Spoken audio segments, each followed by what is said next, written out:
Joining us now, Democratic Congressman of Florida, Jared Moskowitz, but he was also former director of Florida's Division of Emergency Management. Thanks for coming on again, Congressman. You know emergency management well. What is your level of confidence that the people of Florida and across the country will see the kind of FEMA response this year that they've come to rely on? Well, thanks, Chris. Thanks for having me. Thanks for talking about FEMA as we're entering into hurricane season. My level of confidence is low, and it's lower now from the last 6 months of what Kristi Noem has done to the department. Let me be clear, FEMA needed reform. President Trump was right about that. The emergency management industry has talked about reform for a long period of time, which is why I have a bipartisan bill to take FEMA out of Homeland and make it back to an independent agency, what it was before we established the Department of Homeland Security after 9/11. But what the Secretary has done to FEMA, let me go through it. She's gotten rid of 20% of the workforce. These are people who are experienced, who have gone through these storms. She's holding up $10 billion of already approved presidential declaration money. This is money to reimburse cities, counties, municipal electrics, vendors. These folks will not be ready to perform during hurricane season. She's also made FEMA slower, which is absolutely against what we were trying to accomplish, which is to get FEMA to be faster in response. Even the president has said that. She's not giving out declarations on time, and I'm really worried about whether Florida is going to see the pre-landfall declarations, which are declarations we get before the hurricane hits. And as you said, she appointed an administrator who, the other day maybe joked about whether there's a hurricane season or not. Man, his mind is going to be blown when he finds out there's 5 different categories. But look, he has experience in weapons of mass destruction, which makes sense because the Secretary has dropped a bomb on the agency.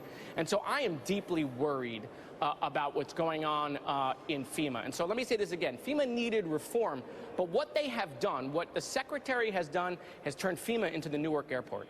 So let me talk about reform, because the White House press secretary, Carolyn Leavitt, said FEMA is committed to ensuring federal resources are there for Americans in need. But then she added this.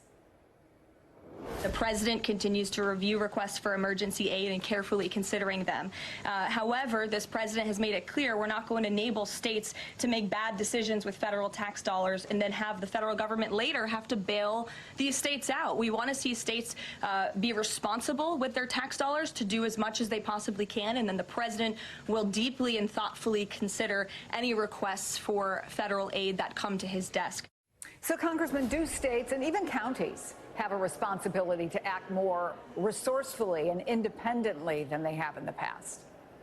Well, listen, I think the president actually knows, regardless of the rhetoric, how important FEMA is, right? I mean, he helped rebuild the Panhandle with federal dollars when he was president last time, when he gave them expedited money after a Category 5 storm, Hurricane Michael, decimated that area. Without these FEMA dollars, though, states like Louisiana, Mississippi, Alabama go bankrupt. The Speaker's home state, the Majority Leader, Steve Scalise's home state, goes bankrupt, Louisiana, if you get a Category 4 storm from the Gulf. And so that doesn't mean states can't do more. Obviously, you've got states like California and Texas and Florida have a lot more capability, have logistical vendor programs than some of the states that are more fiscally constrained. And so there's no doubt that people can't tighten their belt, but they cannot fund any of these response recovery efforts without federal dollars. And if they delay giving these declarations, you could slow down swift water rescue, you could slow down air rescue, you could slow down water, food, electrical power restoration, you could slow all of that down. It's going to be analysis paralysis. And so, look, the president has talked about how he wants aid to go faster. He wants FEMA to go faster. That's why I think you got to take FEMA out of Homeland. It's a bureaucratic mess over there, and let them focus more on response and recovery. But at the end of the day, right, emergency management is about speed. It's about quick decisions. The president knows this from the last time he was president. And I think what the secretary has done, she's taken a situation that needed help, and she's made it worse. Representative Jared Moskowitz, thank you so much for taking the time to talk to us. Thank you.